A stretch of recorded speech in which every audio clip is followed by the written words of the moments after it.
बिहार की अररिया सीट पर कांग्रेस ने एक बार फिर से आबिदुर रहमान साहब के ऊपर भरोसा जताया है। आपको ये जानकर हैरत होगी कि आबिदुर रहमान साहब अपने खानदान के तीसरे पुश्त हैं जो बिहार विधानसभा के मेंबर बने। आबिदुर रहमान साहब साल 2015 और साल 2020 में विधायक चुने गए।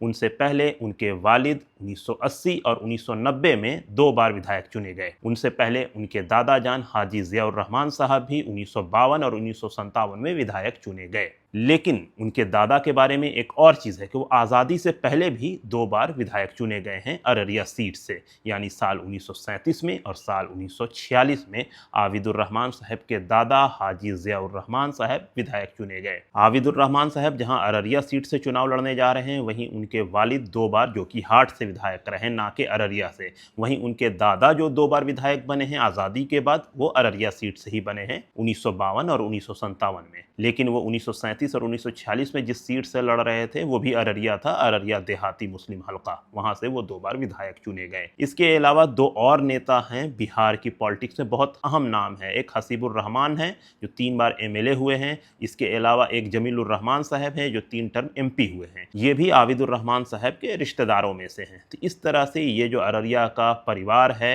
पॉलिटिक्स में पिछले 80 साल से लगातार सक्रिय है और इस खानदान से रिलेटेड कोई ना कोई इंसान सदन में रहा ही है। तो फिलहाल एक बार फिर से आबिदुर रहमान के रूप में इस खानदान के लोग सियासत में एक्टिव हैं। अब देखते हैं कि क्या ये अपनी खानदान की इस लीगेसी को आगे बढ़ा पाते हैं या नहीं। वैसे में पिछले वीडियो में हमने आपको चौधरी महबूब अली कैसर की 4 पुश्तों के बारे में बताया था कि किस तरह से उनके खानदान के 4 जनरेशन लगातार सियासत में एक्टिव रही है और लगातार किसी न किसी रूप में उन लोगों ने चुनाव जीता है। उनकी पॉलिटिक्स भी 1930 की दहाई से शुरू होती है और आज तक वो पॉलिटिक्स जारी है। वैसे में अररिया की ये फैमिली क्या करती है, इसके ऊपर भी नज़र रखने की ज़रूरत है।